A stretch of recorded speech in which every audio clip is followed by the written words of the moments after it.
அஸ்ஸலாமு அலைக்கும் வரஹ்மத்துல்லாஹி வபரகாத்துஹு.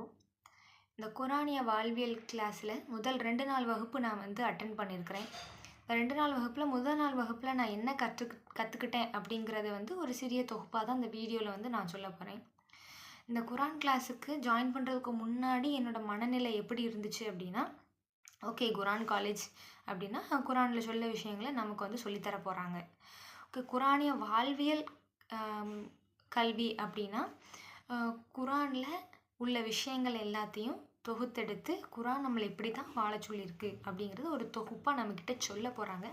அதை நம்ம கேட்க போகிறோம். அதை கேட்டு இன்ஷா அல்லாஹ் அதன்படி நடக்க போகிறோம். இப்படிங்கிறதான் என்னோடய எண்ணமாக இருந்துச்சு. அதான் குரானில் என்ன விஷயங்களோ அதை அப்படி நமக்கு சொல்லுவாங்க, கிளாஸ் எடுப்பாங்க, அதுக்குன்னு ஒரு சிலபஸ் இருக்கும், கண்டிப்பாக அதுக்கு ஒரு எக்ஸாம்ஸு அந்த மாதிரி வைப்பாங்கன்னு எதிர்பார்த்து தான் நான் வந்தேன். பட் இந்த முதல் நாள் கிளாஸ் அட்டன் பண்ணோன்னே எனக்கு தெரிஞ்சிடுச்சு, அது ஒன் வே கிளாஸாக இருக்காது, கண்டிப்பாக லெக்சராக மட்டும் இருக்க போகிறது இல்லை அப்படிங்கிறது எனக்கு புரிஞ்சிடுச்சு. ஓகே, அதுக்கப்புறம் இந்த கிளாஸில் முதல் நாள் கிளாஸ் அட்டன் பண்ணோன்னா அந்த ஒவ்வொரு கிளாஸுக்கு ஒவ்வொரு நோக்கம்னு இருக்கும். இந்த கிளாஸோட நோக்கம் என்ன அப்படின்னு பார்த்துக்கிட்டோன்னா, குரான் ஒரு மனிதனை எப்படி வாழ வேண்டும் என்று சொல்கிறதோ அதன்படி நம்மளே மாற்றிக்கிறது தான் இந்த கிளாஸ். ஓகே, ஒரு மாற்றத்திற்காக ஒரு மாற்றத்தை வேண்டி படிக்கக்கூடிய கிளாஸ் தான் இந்த கிளாஸ். அதாவது என்னை நானே மாற்றிக்கொள்வதற்காக தான் இந்த கிளாஸ் நான் படிக்க போகிறேன் அப்படிங்கிற ஒரு எண்ணம் எனக்குள்ளே வந்துடுச்சு. ஓகே, இந்த கிளாஸை முதல்ல அட்டன் பண்ணோன்னே 2 கேள்வி முதன்மையாக வச்சாங்க. ஒன்று, குரான்னா என்ன, குரான் நமக்கு எதை கற்றுத்தருது, இந்த 2 கேள்வி முதன்மையாக வச்சாங்க. ஃபஸ்ட்டு, குரான்னா என்ன அப்படின்னு எடுத்துக்கிட்டோம் அப்படின்னா, குரான் அப்படிங்கிறது இறைவன் சொன்ன கட்டளைகள், இறைவன் சொன்ன வசனங்கள் இருக்குது, நபிகளாரின் வாழ்க்கை அதில் அடங்கியிருக்குது. ஸோ குரான் எடுத்துக்கிட்டோம் அப்படின்னா அதில் இறைவன் சொன்ன வசனங்கள், இறைவன் என்ன கட்டளையிட்டானோ அது அந்த விஷயங்களும், நபிகளாரின் வாழ்க்கை, இது 2 கலந்தது தான் இந்த குரான். ஓகே, குரான் நமக்கு என்னதை கற்றுத்தருது அப்படின்னு எடுத்துக்கிட்டோம் அப்படின்னா, ஒருவன் வாழ்க்கையை எப்படி வாழ வேண்டும் அப்படிங்கிறத குரான் கற்றுத்தருது. சரி, ஓகே, வாழ்க்கையை எப்படி வாழ வேண்டும் அப்படின்னா நம்ம வாழ்ந்து பார்த்து கற்றுக்கிற வேண்டிதான். நார்மலாக சொல்லுவாங்க இல்லையா, எக்ஸ்பீரியன்ஸ் பண்ண தான் புது புது விஷயங்கள் கிடைக்கும். இந்த குரானில் என்னென்னா, ஆல்ரெடி முஹம்மது நபி ஸல்லல்லாஹு அலைஹி வஸல்லம் அவர்கள் நமக்கு ஒரு வாழ்க்கையை வாழ்ந்து காட்டிட்டாங்க. அவங்க ஒரு எக்ஸ்பீரியன்ஸ் பண்ணி அவங்க ஒரு ரெக்கார்டிக்கல் ப்ரூஃப் மாதிரி நம்ம கையில் அழகாக கொடுத்துட்டாங்க. ஸோ அதில் நம்ம வாழ்க்கைக்கு தேவையான அத்தனை விஷயங்களும் அதில் இருக்குது. அதை நம்ம படித்து அறிஞ்சு புரிஞ்சுக்கிட்டு அது மூலமாக நம்ம வாழ்க்கையை நம்ம வாழ்ந்துக்கலாம். ஒரு நல்ல சிறந்த வாழ்க்கையை எப்படி வாழ வேண்டும் அப்படிங்கிறது குரான் நமக்கு ஒரு வழிகாட்டியாக, ஒரு டார்ச் லைட் மாதிரி நமக்கு ஒரு இருண்ட இடத்துக்குள்ள ஒரு டார்ச் லைட் வச்சு நம்ம எப்படி கரெக்டான பாதையில் போகணும் அப்படிங்கிறது அந்த குரான் ரொம்ப அழகாக நமக்கு எடுத்து சொல்ல போகுது. இத்தனை நாள் வரைக்கும் இது இப்படி தான் படிக்கணும் அப்படிங்கிறது எனக்கு தெரியாது. ஸோ அந்த மாதிரியான புது புது விஷயங்களை நம்ம கற்றுக்கிட்டு இந்த குரானில் உள்ள என்ன சொல்லியிருக்காங்க அப்படிங்கிறத கற்றுக்கிட்டு என்னோடய வாழ்க்கையை மாற்ற போகிற ஒரு கிளாஸாக தான் நான் இதை பார்க்குறேன். ஓகே, இதில் இந்த கிளாஸோட அடிப்படை நோக்கம் என்னை ஆலிமாக்குறதுக்கு கிடையாது. இப்போ உள்ள காலகட்டத்தில் நிறைய பெண்களாக இருக்கட்டும் ஆண்களாக இருக்கட்டும் ஆலிமா கோர்ஸ் கொஞ்சம் படிக்கிறாங்க. ஓகே, ஆலிமா கோர்ஸ் எதுக்கு படிக்கிறாங்கன்னு கேட்டோம் அப்படின்னா, ஆலிமா கோர்ஸ் படித்தா இஸ்லாத்தை பற்றி நிறைய தெரிஞ்சுக்கலாம், அது மட்டும் இல்லாமல் ஆலிம்ங்கிற பட்டம் சூடிக்கொள்ளலாம், மறுமையில் ஆலிமாக இருந்தோம் அப்படின்னா நமக்குன்னு சிறந்த இடம் கொடுக்கப்படும். அந்த மாதிரி ஒரு சிந்தனையில் தான் படிக்கிறாங்க, சில பேர் படிக்கிறாங்க இல்லையா. ஆனால் அதில் ஒரு பெரிய சிக்கல் ஒன்று இருக்குது. என்ன அப்படின்னா, மறுமை நாளில் ஆலிம்களுக்கு கூடுதலாக ஒரு கேள்வி வைக்கப்படும். என்ன அப்படின்னா, ஆலிம்களாக இருந்தால் நம்ம என்ன நினைக்கிறோம் அப்படின்னா, நம்ம ஆலிம் ஆகிட்டோம், என்னென்ன விஷயங்கள்னு கற்றுக்கிட்டோம், அந்த விஷயங்களை அப்படி இன்னொரு ஆளுக்கு ட்ரான்ஸ்ஃபர் தான் பண்ணுறோம். நம்ம கற்றுக்கிட்ட விஷயங்களை இன்னொரு ஆளுக்கு சொல்லிக் கொடுக்குறோம். அங்கே வெறும் ட்ரான்ஸ்ஃபர் ஆஃப் நாலேஜ் தான் நடக்குதே தவிர ப்ராக்டிக்கல் நாலேஜ் அந்த இடத்துல நடக்கவே இல்லை. ஸோ ஒரு விஷயத்தை நம்ம கற்றுக்குறோம் அப்படின்னா அதை எந்த அளவுக்கு நம்ம ப்ராக்டிக்கலாக இம்ப்ளிமெண்ட் பண்ணி அதோட அவுட்கம் பார்க்குறோமோ அதில் தான் நமக்கு பெனிஃபிட் இருக்குது. ட்ரான்ஸ்ஃபர் ஆஃப் நாலேஜும் நம்மளோட அறிவை இன்னொரு ஆளுக்கு செலுத்துறதும் சிறந்தது தான். அதுக்குன்னு அறிவை கடத்துறதுல மட்டும் நம்ம முதன்மை கொடுத்துடக்கூடாது. நம்மளை நம்ம எப்படி மாற்றிக்கிறோம் அப்படிங்கிறதுல இருக்குது. ஸோ இந்த வகுப்பில் என்னை ஆலிமாக்க போகிறது இல்லை அப்படிங்கிறது முதல் விஷயமாக அவங்க தெரிஞ்சுக்கிட்டாங்க. 22வது அத்தியாயம் 5வது வசனத்தை அல்லாஹ் சொல்கிறான், தௌராத் சுமத்தப்பட்டு பின்னர் அதை சுமக்காமல் அதன்படி நடக்காமல் இருந்தார்களே, அவர்களது உதாரணம் ஏடுகளை சுமக்கும் கழுதையை போன்றது. அல்லாவின் வசனங்களை பொய்யென கருதுவோர்க்குரிய உதாரணம் மிகவும் கெட்டது. அநீதி இழைக்கும் கூட்டத்திற்கு அல்லாஹ் நேர்வழி காட்ட மாட்டான். இந்த வசனத்துல என்ன சொல்ல வராங்க அப்படின்னா, முகமது நபியோட உம்மத்துக்கு குரான் அப்படிங்கிற ஒரு நூல் வந்து வழங்கப்பட்டது, அருட்கொடையாக வழங்கப்பட்டது. அதே போல் ஒரு சமுதாயத்திற்கு தௌராத் என்ற ஒரு வேதம் வழங்கப்பட்டது. அந்த தௌராத் வழங்கப்பட்ட மக்கள் அவங்க என்ன பண்ணாங்க அப்படின்னா, அவங்க கையில் அவ்வளோ சிறந்த ஒரு வேதம் அவங்களுக்கு கிடைத்தும் அதை அவங்க பயனுள்ளதாக மாற்றிக்கொள்ளவில்லை. அதை கழுதை எப்படி வந்து நம்ம எவ்வளோ வெயிட் வச்சாலும் கழுதை எப்படி அதை சுமந்துக்கிட்டே போகுமோ, அதை மாதிரி அந்த சமுதாயம் தௌராத் அப்படிங்கிற ஒரு வேதத்தை சுமந்து கொண்டே தான் இருந்தாங்க. அதில் என்ன இருக்குது அப்படிங்கிறத வந்து அவங்க ஆராய்ஞ்சு சிந்திச்சு அதை பார்க்கவே இல்லை. அதைத்தான் அல்லாஹ் வந்து அதை எதோட ஒப்பிடுறான் அப்படின்னா, ஏடுகளை சுமக்கும் கழுதையே போன்றது அப்படிங்குன்னு. அல்லாஹ்வோட வசனங்களை யார் பொய்யென கருதுறாங்களோ அவங்களுக்கு வந்து மிகவும் கெட்டது. அவங்க வந்து வெறும் ஏடுகளை சுமக்கும் கழுதையை போன்றவர்கள் அப்படின்னு வந்து அவங்கள உதாரணமாக காட்டுறான்.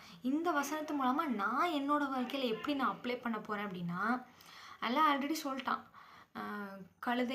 ஏடுகளை சுமக்கும் கழுதைகளை போன்று ஆகக்கூடாது. அப்போ நான் அதை எப்படி இம்ப்ளிமெண்ட் பண்ணுறேன் அப்படின்னா, என் கையில் அல்லாஹ் வந்து குரான் அப்படிங்கிற ஒரு புனிதமிக்க ஏடை வந்து என் கையில் கொடுத்துருக்கான். இப்போ என் கையில் இருக்குது இல்லையா?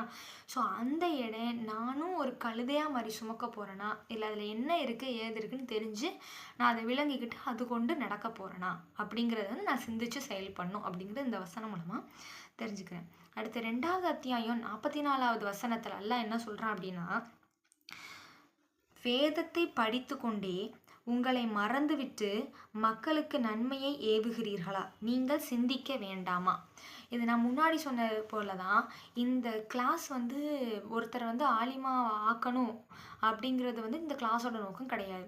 ஸோ இப்போ உள்ள ஆலிமா வந்து என்ன நினச்சிட்டு இருக்காங்கன்னா, நம்ம ஆலிமா படிச்சுட்டு நம்ம பட்டம் வாங்கிட்டோம் அப்படின்னா அடுத்து நமக்கு தெரிஞ்ச விஷயங்களை இன்னொருத்தருக்கு வந்து ட்ரான்ஸ்ஃபர் ஆஃப் நாலேஜ் பண்ணலாம். அதுக்கப்புறம் இது மூலமாக வந்து கல்வியை வந்து இன்னொருத்தருக்கு சொல்லிக் கொடுக்குறது நன்மை. இது மூலமாக மறுமையில் வந்து நம்ம வெற்றியடைய செய்வான் இல்லை அப்படிங்கிறத வந்து நம்மளோட நோக்கமாக நம்ம வந்து நினச்சிட்ருக்குறோம். ஆனால் இதில் ஒரு மிகப்பெரிய சிக்கல் இருக்குதுன்னு சொல்கிறான். என்ன அப்படின்னா, வேதத்தை படித்து கொண்டு அதை மறந்து விட்டு மக்களுக்கு நன்மை ஏவுகிறீர்களா? அதை நம்ம வந்து அதில் என்ன கொடுத்துருக்கோம் நம்ம அதை மூளைக்குள்ளே போட்டு அப்படி ஆராயாமல் அதை அப்படியே மறந்துட்டு மக்களுக்கு மட்டும் அதை ஏவிக்கிட்டே இருக்கிறதுல என்ன பிரயோஜனம்? அது வந்து வெற்று அறிவு அப்படிங்கிறத வந்து சொல்கிறாங்க. இதுக்கு உதாரணமாக உஸ்தாத் சொன்ன விஷயம் என்ன அப்படின்னா, நமக்கு வந்து தெரியும் குரானில் வந்து இதெல்லாம் சொல்லியிருக்காங்க. இப்போ ஆலிமா ஒருத்தவங்க வந்து ஆலிமாங்கிற பட்டம் வாங்கிட்டாங்க அப்படின்னா குரானில் இந்தந்த விஷயம்லாம் சொல்லியிருக்கிறாங்க அப்படின்னு எல்லா விஷயமும் நமக்கு தெரியும். அந்த விஷயத்தை இன்னொருத்தருக்கு சொல்லி கொடுக்குற அளவுக்கான அறிவும் நமக்கு இருக்கும். ஆனால் அதன்படி நடக்கிறது தான் இங்கே மிகப்பெரிய சிக்கலே இருக்குது. எந்த ஒரு விஷயமா இருந்தாலும் சொல்கிறது ஈஸி, செய்கிறது கஷ்டம்னு சொல்லுவாங்களே, அந்த மாதிரி தான். இதுக்கு உஸ்தாத் ஒரு உதாரணமாக சொன்னது வந்து என்ன அப்படின்னா, இப்போ வந்து ஒரு குடிகாரன் இருக்கான் அப்படின்னா, ஒரு போதையில் இருக்கிறவன் இருக்கான் அப்படின்னா, அவனுக்கு நல்லா தெரியும் அவன் குடிக்கிறது வந்து ஒரு விஷத்துக்கு சமமானது, அது எந்த வகையிலும் அவனுக்கு பயன் தர போகிறதில்ல அப்படிங்கிறது அவனுக்கு தெளிவாக தெரியும். அவனுக்கு வந்து அது தெரியும், அதை வந்து குடிக்கக்கூடாது, அது நல்லது இல்லை, அவன் உடம்புக்கு கெட்டது எல்லாமே அவனுக்கு தெரியும். ஆனாலும் அவன் அதை விளங்கி கொள்ளாமல் அதை ப்ராக்டிக்கலாக இம்ப்ளிமெண்ட் பண்ணாமல் அதை விட்டு விலகாமல் அதுக்கு அடிமையாகிடுதான். அதே மாதிரி தான் நம்மளும் ஒரு விஷயம் கெட்டதுன்னு தெரிஞ்சும் அதை இப்படி தான் பண்ணணும், இப்படி பண்ணக்கூடாது அப்படிங்கிற எல்லா விஷயத்தையும் நமக்கு குரான் நமக்கு கற்றுத்தருது. ஆனால் அதை எதையும் நம்ம இன்னொருத்தருக்கு சொல்லுவோமே தவிர நம்ம அதை வந்து ப்ராக்டிக்கலாக இம்ப்ளிமெண்ட் பண்ணுறதுல அதில் நமக்கு ஒரு சிக்கல் இருந்துக்கிட்டே தான் இருக்குது. 59வது அத்தியாயம் 18வது வசனத்தில் அல்லாஹ் சொல்கிறான், நம்பிக்கை கொண்டோரே அல்லாஹ்வை அஞ்சுங்கள், மறுமைக்காக நாம் செய்த வினையை ஒவ்வொருவரும் கவனிக்கட்டும். அல்லாஹ்வை அஞ்சுங்கள், நீங்கள் செய்பவற்றை அல்லாஹ் நன்கறிந்தவன் அப்படின்னு சொல்கிறான். இந்த வசனம் மூலமாக அல்லாஹ் என்ன சொல்ல வரான் அப்படின்னா, இந்த வசனத்து மூலமாக நான் என்ன புரிஞ்சுக்கிறேன் அப்படின்னா, அல்லாஹ்வை அஞ்ச வேண்டும், மறுமை நாளே அஞ்ச வேண்டும். மறுமை நாளை அஞ்ச வேண்டும் என்றால், ஐயோ மறுமை வரப்போகுதுன்னு சொல்லி ஒருத்தர் இன்னொருத்தருக்கும் அப்படி பயத்தை மட்டுமே செலுத்தக்கூடியவங்களாக இருக்கக்கூடாது. ஓகே, மறுமை வரப்போகுது, மறுமைக்காக நம்ம என்ன சேர்த்து வச்சோம், எதுவுமே சேர்க்கலை இது வரைக்கும். ஓகே, இன்றைய செயல் தான் நாளைய மாற்றத்திற்கான அறிகுறின்னு சொல்கிறாங்க. இன்னைக்கு நம்ம ஒரு செடியை ஒரு விதையை நட்டு வச்சாதான் அது நாளைக்கு அது ஒரு மரமாக வளரும். அப்போ அதுபோல் இன்னைக்கு நம்ம ஒரு செயலை ஆரம்பித்தாதான் அதை தினமும் அதை தொடர்ச்சியாக செய்யும் போது தான் அந்த செயலுக்கான ஒரு நிரந்தர மாற்றம், ஒரு நிரந்தர தீர்வு நமக்கு கிடைக்கும். Consistency is the key to success அப்படின்னு சொல்லுவாங்க. அப்போ ஒரு வேலையை இன்றைக்கி மட்டும் செஞ்சுட்டு அடுத்து செய்யாமல் இருத்தல் நமக்கு வெற்றியை தராது. ஒரு வேலையை இன்றே செஞ்சு அதை தொடர்ந்து செஞ்சுக்கிட்டே இருக்கிறது மூலமாக தான் நமக்கு அதை மனப்பூர்வமாக செய்கிறது மூலமாக தான் நம்ம செய்கிற செயலுக்கான வெற்றிங்கிறது கிடைக்கும். ஓகே, இந்த உலகத்துக்கு நம்ம வந்ததுக்கான நோக்கம் என்ன அப்படிங்கிறத நம்ம பார்க்கணும். ஓகே, இதில் நம்ம எது நமக்கு வெற்றியை தரும் அப்படின்னு பார்க்கணும். இந்த உலகத்துக்கு நம்ம வந்ததுக்கான நோக்கம், இந்த உலகத்துக்கு நம்ம அல்லாஹ் என்னை அனுப்பி வச்சதுக்கான அடிப்படை நோக்கம் இறைவனை வணங்க வேண்டும் அப்படிங்கிறது அடிப்படையாக இருக்குது.